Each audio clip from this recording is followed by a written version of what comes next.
give the football away on purpose? Well, it's for field position purposes. Hang time is what you call it for how long the ball stays in the air. The longer it's in the air, the tougher it's going to be on that punt returner because it gives the punt coverage team more time to run down the field. And the most recent full season average for a length of a punt, 46.7 yards from the line of scrimmage where the play began.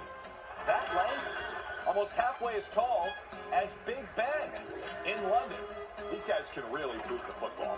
Yeah, that's going to be affected today by whether or not the window is up. Is the window down? What's the weather outside of Andy's room? Do we know that yet? That will affect the kicking conditions. What's the weather like in the Tri-City area? Bo Pete still looking on intently.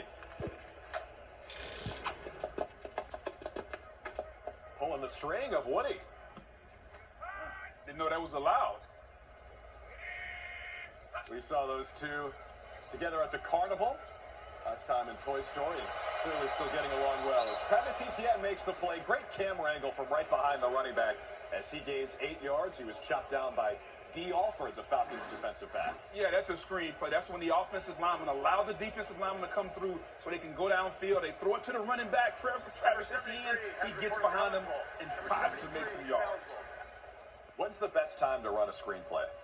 When the pass rush up front is beating your offensive line, then you want to let them feel like they've won and throw the ball right behind. Mr. Spell seems to be cheering on the Falcons here in this first quarter. Maybe just wants a close game as the Jags lead by a touchdown. They've been moving the ball effectively. It's 2nd down and 2. This time they run it with Etienne, and he's got the first down. A gain of 7 for Travis Etienne. Richie Grant comes down to make another tackle for Atlanta, but Jacksonville moving the football effectively as the toy soldiers bring the first down side out.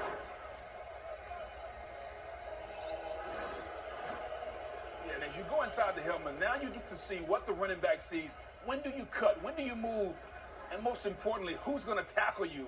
It's all those guys that come and try to hit the running back.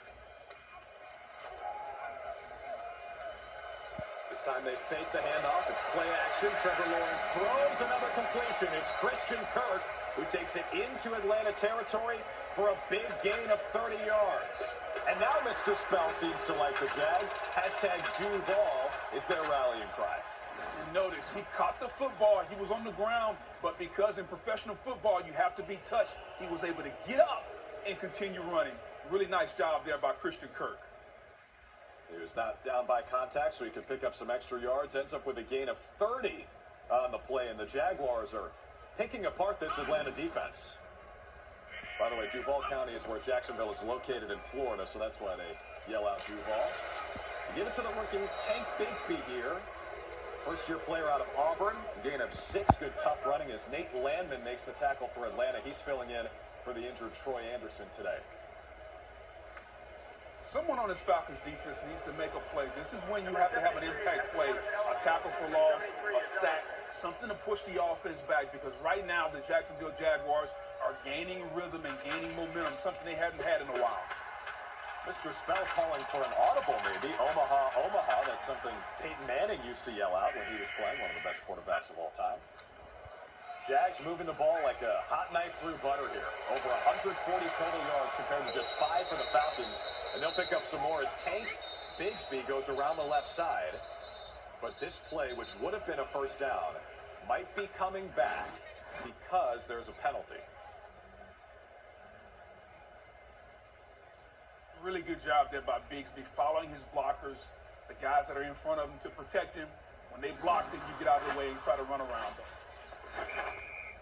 You see the flag come in. It's currently a 6-yard gain for Tank Bigsby, but a penalty could nullify that gain. We'll see where the claw takes the football. Hopefully to the right spot. And it's holding against the Jags.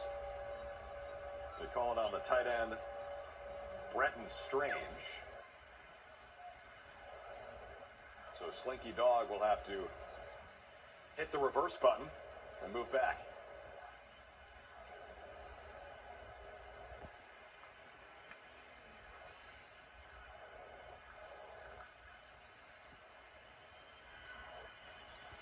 Let's see how this is going to work. There are 2 fouls on the play, both on the offense. After the play, personal foul, unnecessary roughness, offense number 85, that penalty is declined. Holding, offense number 85, that penalty is accepted. 10 yards, replay second down. So 2 fouls against the Jaguars, and there goes Slinky Dog. Wow, that's impressive agility. And instead of the beep, beep, beep for the reverse, it's a couple of boings in there to let everyone know what's going on. Yeah. Let's hope he's got a lot of room in that spring. So it's second down and 12 for the Jags as the clock winds down to 30 seconds left in the first quarter. Again, the holding call was against Brenton Strange. You're not allowed to grab the jersey of the player you're blocking, or else it's a penalty. So on second down and 12, Trevor Lawrence looks to throw. He's been effective today, and he completes to his tight end, Evan Ingram, for a short gain of just 3. Nate Landman makes the tackle for Atlanta. And that should be the final play of the first quarter as the Claw grabs the football. And the Jaguars will still have it when we start the second. Buzz Lightyear soaring, and so are the Jacksonville Jaguars. Only touchdown today is Trevor Lawrence to Calvin Ridley. Jacksonville by 7 after 15 minutes.